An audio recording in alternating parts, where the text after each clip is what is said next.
நிறைந்த நல்லானவரே, நன்றியோடு நம்மை சோதரிக்கின்றோம். எங்கள் வாழ்விலே கடந்த 6 மாதங்கள் துணையிலிருந்து பாதுகாப்பு, இந்த ஆண்டிலே மற்றும் ஒரு புதிய மாதத்தை காணுகின்ற ஆசீர்வாதங்களை நாங்கள் கொடுத்திருப்பதற்காக நன்றி சொல்கிறோம்.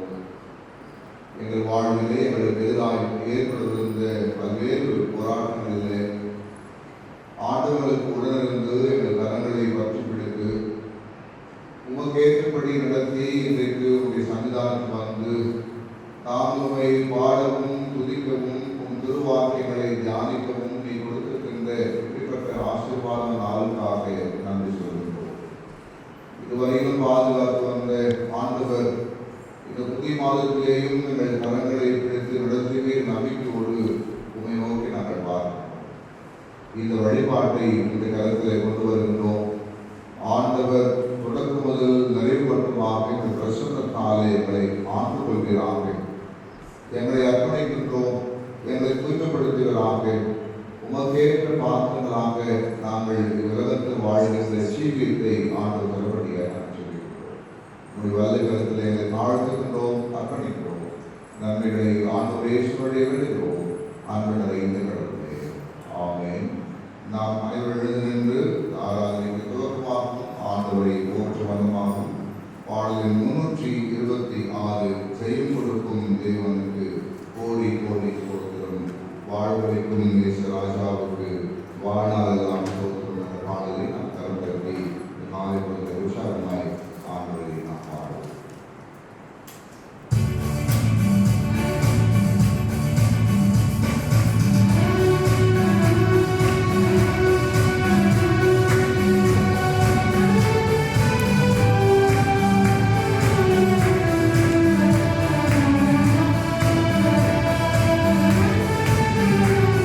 Thank you.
வார்த்தைகளால் எங்கள் இருதயத்தின் சிந்தனை சுத்தம் பண்ணீர்களே.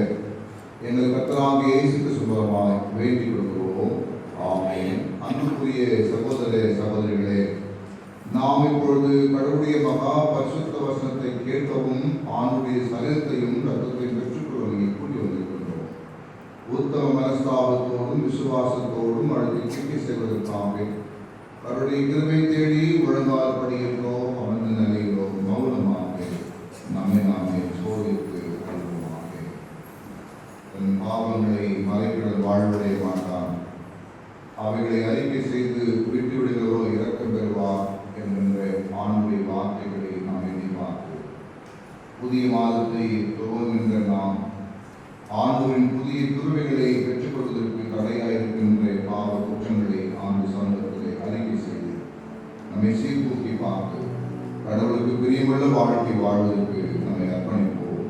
சற்று நேரம் அமைதியாயிருந்து நம் குறைகளை, குற்றங்களை, பாவங்களை, அத்துமீறல்களை, ஆண்டுக்கு எதிரான குற்றங்களை ஒரு சமூகத்திலே அறிக்கை செய்வோம். வாருங்கள்.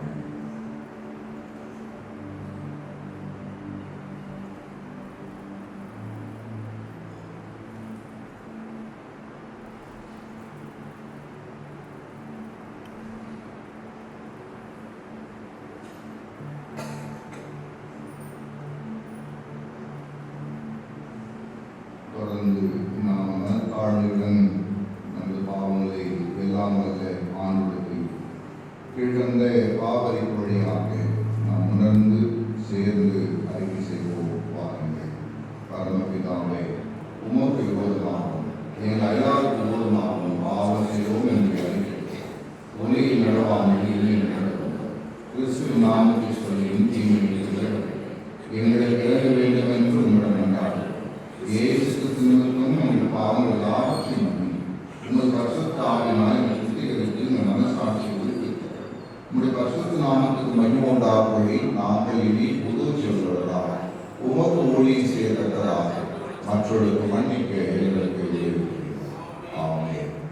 இயேசு கிறிஸ்துவின் மூலமாய் தனது உண்மையாய் மனத்திருப்பதை யாவருக்கும் வழங்கப்படுகிற கிருபை நிறைந்த அருள்வாக்கை கேளுங்கள். கடவுள் தம்முடைய ஒரே பேரான குமாரனை விசுவாசிக்கிறவரோ அவர் கேட்டு போகாமல் தீட்சி நடைமுறைக்கு அவர் தந்திரடி இவ்வளவாய் கரத்தில் அன்பு கொண்டார். பாவி ரட்சிக்க கிறிஸ்து உலகத்தில் வந்தார் என்கின்ற வார்த்தை உண்மையும் எல்லா அங்கீகரிப்பும் மாத்திரமானது. உண்மையாய் தன் பாவத்தை அறிக்கை செய்த நமக்கு ஆண்டு கொடுக்கின்ற பாவ மன்னிப்பு நிச்சயத்தை பெற்றுக்கொள்வோம். வாருங்கள். நம்முடைய பரமபிதாவாகிய சர்வவல்ல கடவுள் உத்தம மனஸ்தாபத்தோடும் உண்மையான விசுவாசத்தோடும் தமிழகத்திற்கு மனம் திரும்பி தங்கள் சகோதர சகோதரி குற்றங்களை மன்னிக்கிற யாவருக்கும் பாவ மன்னிப்பை அழி செய்வோம் என்று மிகமாய் வாக்குறுதி சொல்கிறார். அவர் நம்முடைய கர்த்தராகிய இயேசு கிறிஸ்து உங்களுக்கு வழங்கி உங்கள் பாவம் எல்லாவற்றை மன்னித்து அவர்கள் விடுதலையாக்கி சகல நன்மைகளும் உறுதிப்படுத்தி நிலைநிறுத்தி நித்திய ஜீவக்காரில் சேர்ப்பாராக. ஆமென். தேவனுக்கு தோற்றுண்டாவதாக. கர்த்தர் கொடுப்பாராக. திருச்சபையார் அமர்வோம். நாளுக்குரிய திருமறை பாடத்தை நாம் படிக்க கேட்போம்.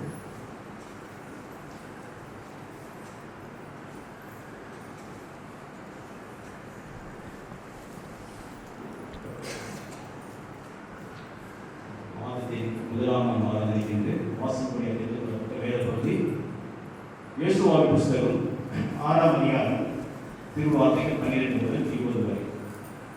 யோசுவாவின் புஸ்தகம் 6ஆம் அதிகாரம் திருவார்த்தைகள் 12 முதல் 20 வரை படிக்க கேட்போம். யோசுவா அதிகாலை எழுந்தார். குருக்கள் ஆண்டவரின் மேடையை சுமந்து சென்றார்கள். கொம்புகளாலான 7 எக்காலங்களை ஏந்திய 7 குருக்கள் ஆண்டவரின் மேடைக்கு முன் அவற்றை முழங்கிக் கொண்டே நடந்து சென்றனர். முன்னணி வீரர் அவர்களுக்கு முன் நடந்து சென்றனர். பின்னணி வீரர் ஆண்டவரின் மேடைக்கு பின் நடந்து சென்றனர். எக்காலங்கள் தொடர்ந்து முழங்கின. 2ஆம் நாளிலும் அவர்கள் நகரை ஒரு முறை சுற்றி வந்தனர். பின்னர் பாளையத்துக்கு திரும்பினர். இவ்வாறு 6 நாட்கள் செய்தனர். 7ஆம் நாள் வைகரையில் அவர்கள் எழுந்து முன்போலவே நகரை 7 முறை சுற்றி வந்தனர். அன்று மட்டும் நகரை 7 முறை சுற்றி வந்தனர். 7ஆவது முறை குருக்கள் எக்காலங்களை முழங்குகையில் யோசுவா மக்களிடம், இப்பொழுது ஆரவாரம் செய்யுங்கள், ஏனெனில் ஆண்டவர் உங்களின் நகரை ஒப்படைத்து விட்டார். நகரும் அதனுள் இருக்கும் அனைத்தும் ஆண்டவருக்குரியன, ஆகவே அவை அழிவுக்குரியன. விலைமாது ராகாவும் அவருடைய வீட்டில் உள்ள அனைவரும் உயிருடன் இருப்பர், ஏனெனில் நாம் அனுப்பின போர் வீரர்களை அவர் ஒழித்து வைத்தார். நீங்கள் அழிந்து போகாதபடி கைப்பற்றிய பொருள்களிலிருந்து விலகி நில்லுங்கள். நீங்கள் அழிவுக்குரியவற்றிலிருந்து எதையாவது கவர்ந்தால் இஸ்ரவேலின் பாளையத்தையும் அழிவுக்குரியதாக்கி கலங்க செய்வீர்கள். எல்லா வெள்ளியும் பொன்னும் வெண்கல இருப்பு பாத்திரங்களும் ஆண்டவருக்கு புனிதமானவை, எனவே ஆண்டவரின் கருவூலத்தை சேரும் என்றார். மக்கள் ஆரவாரம் செய்தனர், எக்காலத்தில் முழங்கின. எக்காலத்தின் ஓசை கேட்ட மக்கள் பேரொலி எழுப்பினர். மதில் இடிந்து விழுந்தது, மக்கள் நகரினுள் நுழைந்தனர். அவர்கள் ஒவ்வொருவரும் அவரவர்களுக்கு முன்னிருந்த பகுதியை தாக்கி நகரை கைப்பற்றினர் என்றார் என்பதை வாசிக்க வேண்டிய வேதத்தை வாசிக்க முடிந்தாயிற்று. ஆமென். சங்கீதம் 37ஆம் சங்கீதம் 5வது வசனம். உன் வழியை கர்த்தருக்கு ஒப்புவித்து அவர் மேல் நம்பிக்கையாயிரு, அவரே காரியத்தை வாய்க்க பண்ணுவார். ஜெபம் செய்வோம். எங்கள் அன்பு நிறைந்த நல்ல ஆண்டவரே, இந்த புதிய மாதத்தின் காலை பொழுதிலே நம்பிக்கையோடு விசுவாசத்தோடு உங்களுடைய சமூகத்தில் ஒரு வார்த்தைகள் கேட்க வந்திருக்கிற பிள்ளைகளை கர்த்தரை கண்ணோக்கி பார்க்கிறார்கள். இந்த புதிய மாதத்துக்குரிய ஆசீர்வாதங்களை உங்கள் பிள்ளைகளுக்கு ஆண்டவரை கொடுக்கிறார்கள். உமது சத்தியத்தை மேய்ந்து கொள்கின்ற ஆசீர்வாதங்களை தருகிறார்கள். ஆண்டவரை கொடுக்கின்ற வார்த்தைகளை அவர்கள் கைக்கொள்ளவும், அதை தங்கள் வாழ்க்கையிலே அபியாசப்படுத்தவும், அந்த வார்த்தை ஊடாக நம்பிக்கையோடு இந்த வாதத்தை கடக்கவும் ஒரு ஆற்றலை அனுப்ப வேண்டும் என்று சொல்லி நான் ஆசைப்படுகிறேன். உன் மீது நம்பிக்கையாயிருந்து வழிகளை உமக்காக அர்ப்பணித்தான் காரியத்தை வாய்ப்பு செய்கின்ற தரப்பாக இருப்பதற்காக நன்றி சொல்கிறேன். தொடர்ந்து ஆண்டவர் நாங்கள் சிந்திக்கவிருக்கின்ற வார்த்தைகளை, தியானத்தை எங்கள் வாழ்வுக்கு ஆசீர்வாதமாக கருத்தை மாற்றித்தான் ஒரு வல்ல கருத்தில் அர்ப்பணிக்கிறோம். ஆண்டவரை பொருட்படுத்துகிறோம். நன்மைகளை ஆண்டவரை ஏற்றும்படி வேண்டுகிறோம். ஆண்டவரை இருக்கிறவர்களே, ஆமென். கிறிஸ்துவுக்குள் அன்பார்ந்த ஆண்டவருடைய பிள்ளைகளே, மற்றும் ஒரு புதிய மாதத்திலே ஒரு சந்திப்பதிலே மகிழ்ச்சி கொள்கின்றேன். ஆண்டவர் கொடுக்கின்ற ஆசீர்வாதங்களை, நன்மைகளை உங்களுக்கு நிறைவாய் ஆண்டவர் கொடுக்க வாழ்த்துகின்றேன். இறையாசி உங்களோடு இருக்கிறார்கள். கடந்த 6 மாதங்களை நாம் சிறப்பாய் கடந்து வருகின்ற ஆற்றலை கொடுத்து இந்த ஆண்டிலே மற்றும் ஒரு புதிய மாதத்தை, 7வது மாதத்தை காணுகின்ற ஆசீர்வாதங்களை ஆண்டு கொடுத்திருக்கின்றார். இந்த 6 மாதங்களை கடந்து வர உதவி செய்த ஆண்டவருக்கு நாம் எல்லாரும் உள்ளத்தின் ஆழ்ந்து நன்றி சொல்ல கடமைப்பட்டவர்கள் என்பதை நாம் மறந்துவிட முடியாது.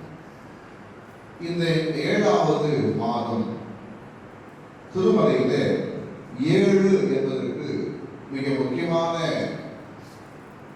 ஒரு சிறப்பான தன்மைகள் எல்லாம் இருப்பதை நாம் அறிந்திருக்கிறோம். 7 என்பது நிறைவின் அடையாளமாக, 7 என்பது பரிபூரணத்தின் அடையாளமாக, 7 என்பது முழுமையின் அடையாளமாக திருமலையில் இருப்பாங்க.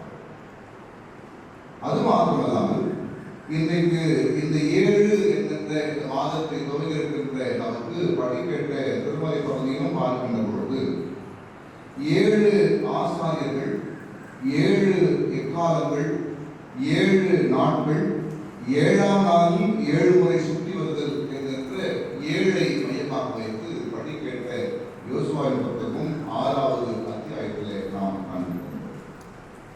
எனவே இந்த 7 என்கின்ற ஒற்றை எண்ணை மையமாக வைத்து கடவுள் இன்றைக்கு நம்மோடு பேசவிருக்கின்ற காரியங்களை சிந்திக்க நம்மை நாமே அர்ப்பணிக்கிறோம்.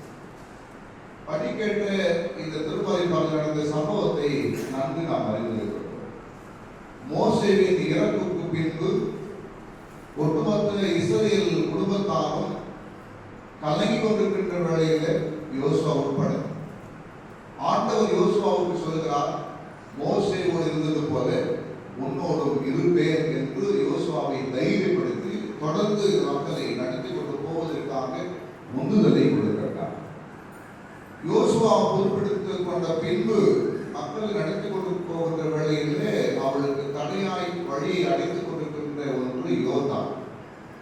எனவே ஆண்டு கொடுத்திருக்கின்ற ஆற்றலோடு துணிவோடு அந்த யோர்தானை கடக்கின்ற அனுபவத்தை யோசுவா பெற்றுக்கொள்கிறார். ஆண்டவர் என்ன சொன்னாரோ அதை அப்படியே இம்ப்ளிமெண்ட் பண்ணார். அந்த யோர்தான் இரண்டாக பிளந்து அதை கடந்து போனார். இந்த செய்தியை மற்ற மக்கள் எல்லாரும் கேள்விப்படுகிறார்கள். யோசுவா 5வது அதிகாரத்திலே 1வது வசனத்தை நாம் வாசிப்போம் என்று சொன்னால், யோர்தானில் இருந்த எமோரிய நாட்டு அரசர்களும் அதுக்கு முன்னதாக யோர்தானை கடந்து வந்த இவங்க எரிகோவுக்கு கிழக்கு பகுதியில் இருக்கின்ற கில்காலில் தங்கி இருக்கிறார்கள். அதுக்கு ஆதாரமான வசனம் 4வது அதிகாரம் 19வது வசனத்தில் அவர்கள் எரிகோவின் கிழக்கு பகுதியாகி கில்காலிலே யோர்தானை கடந்து வந்து தங்கி இருக்கிறார்கள். இந்த செய்தி 5:1 பார்ப்போம். யோர்தானில் இருந்த எமோரிய நாட்டு அரசர்களும் கடலுக்கு அருகில் இருந்த கானானிய மன்னர்களும் ஆண்டவர் யோர்தான் நீரை இஸ்ரவேலர் கண்முன் அவர்கள் கடக்கும் வரையில் வற்ற செய்தார் என்று கேள்விப்பட்ட பொழுது அவர்களின் இதயங்கள் கலக்கமுற்றன, இஸ்ரவேலர் முன் அவர்கள் மனம் தளர்ந்தனர். யோர்தானையே கடப்பதற்கு வெட்டாத்தரையாய் வழியிலே மக்கள் கடந்து போகிற வரைக்கும் இப்படிப்பட்ட ஒரு மாபெரும் அதிசயத்தை செய்த அந்த ஆண்டவரை பார்க்கும்.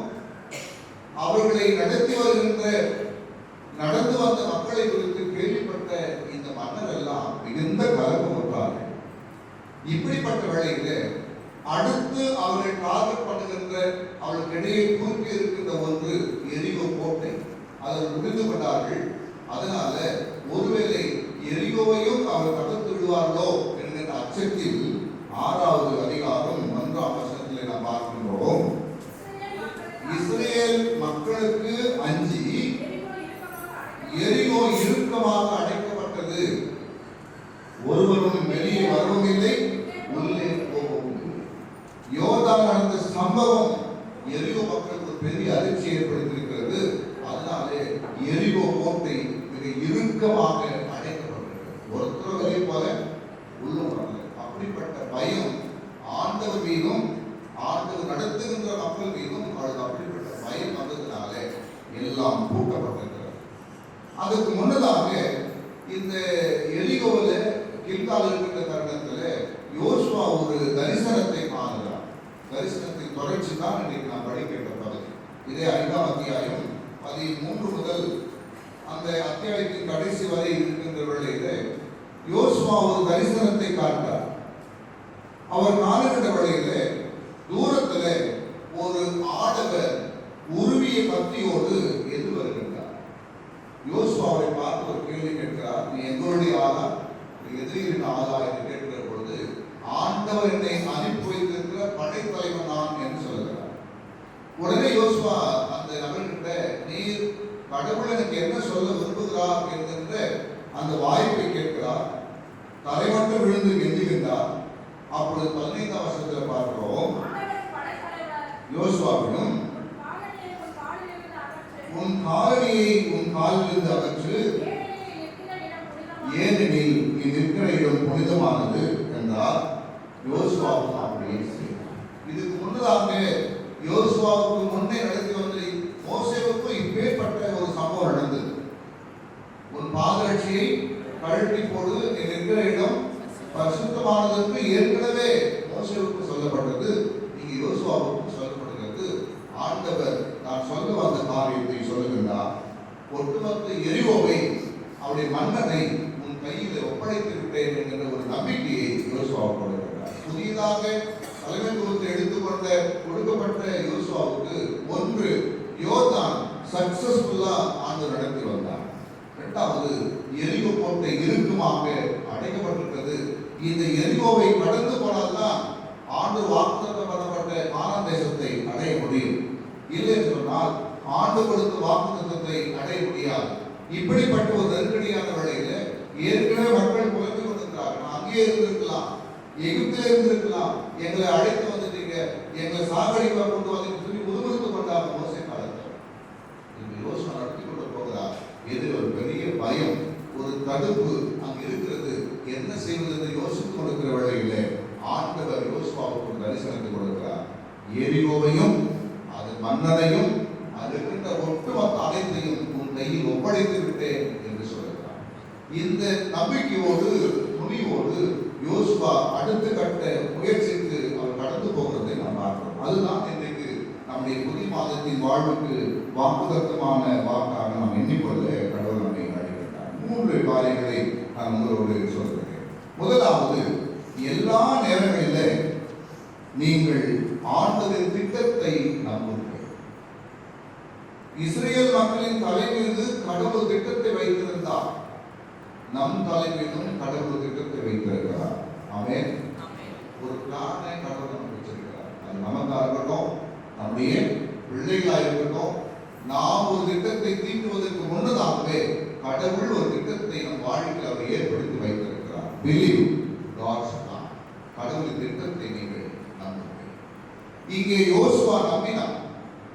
நிச்சயமாய் வாக்குத்தத்தம் பண்ண ஆண்டவர் எங்களை நடத்தி கொண்டு போவார் என்ற நம்பிக்கை அவருக்கு இருந்தது. அந்த நம்பிக்கையின் அடிப்படையில் 6வது அதிகாரம் 2 முதல் 5 வரை ஒரு வசனத்தை நாம் படிக்கிற பொழுது, எரிகோ மதில் மனித பார்வையில் வெல்ல முடியாததாக இருந்தது, அல்லது தகர்க்க முடியாததாக இருந்தது. நல்ல ஸ்ட்ராங்கா பில்ட் பண்ண மதில் சுவரை அவர் வைத்திருந்தார். பொதுவாகவே ஒரு நாட்டு மக்களை பாதுகாப்பதற்காக அது சுற்றிலும் பெரிய ஒரு மதில் சுவரை கட்டுவார். அந்த மதில் சுவர் என்பது தகர்க்க கூட முடியாததாக அவ்வளவு ஸ்ட்ராங்கா பில்ட் பண்ணுவாங்க.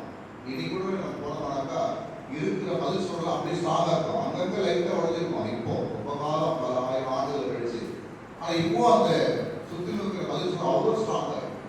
நீங்க சர்ச் பண்ணி பார்த்தா கூட தெரியும் கூகுள். அப்படிப்பட்ட மதில் சுவரை மனித பார்வையால் வெல்ல முடியாததாக இருந்தது.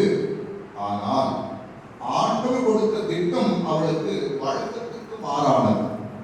பொதுவாகவே ஒரு பில்டிங்கு, ஒரு மதில் சுவரை இடிக்கணும்னாக்கா அதுக்கான சில வெப்பன்ஸை கொண்டு போயிட்டு இடிப்போம். எங்கே உலகத்தில் ஒரு வீல் விட்டா அதை பேஸ் பண்ணி தட்டி சாய்ப்பதற்கான முயற்சி எடுக்கும். ஆனால் ஆண்டவர் இந்த இஸ்ரேல் கொடுத்த திட்டம் பாருங்க, பிளானை பாருங்க, இடிக்கலாம் சொல்லல, மதிலை தாக்க சொல்லவில்லை, அந்த மதிலை சுற்றி நடக்க பண்ணுகிறார். கடவுளின் திட்டத்திற்கும் மனித திட்டத்திற்கும் நிறைய வித்தியாசம் இருக்குது. நாம நினைக்கிற திட்டம் இப்படி பண்ணா இது நடந்துடும் அப்படி யோசிக்கணும்.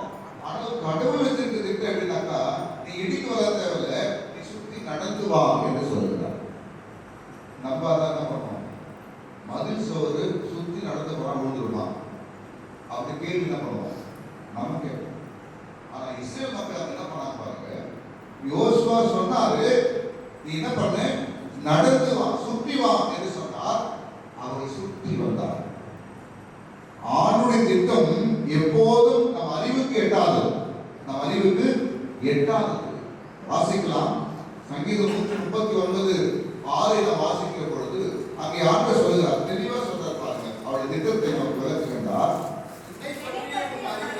என்னை பற்றிய உன் அறிவு எனக்கு மிகவும் வியப்பாயிருக்கு. என்னை பற்றிய உம் அறிவு, என்னை பற்றிய உம் அறிவு எனக்கு மிகவும் வியப்பாயிருக்கிறது.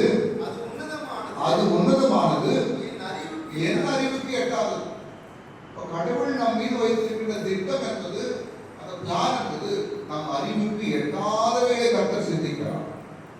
மோசே நினைச்சிருப்பாரா, நானே வந்த நாம திட்டுவாய், நான் போய் ராஜா கிட்ட பேச முடியுமா அப்படின்னு மோசே ஒருபோதும் பேசுவேன் என்று நினைத்திருக்க மாட்டான்.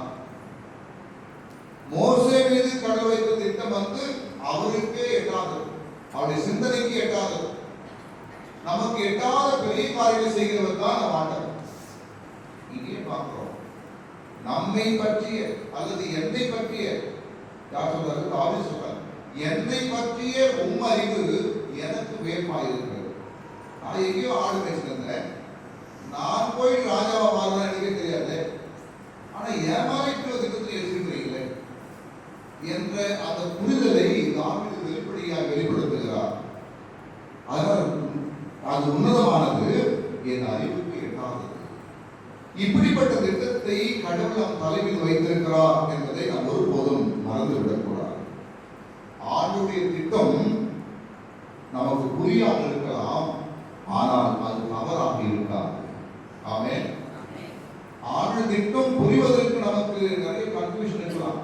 இது காட்ஸ் பிளானா இல்லையா, நமக்கு டிஸ்டர்பன்ஸ் இருக்கலாம். ஆனா ஒருபோதும் அது நமக்கு என்ன நடக்காது, தவறை செய்யாது.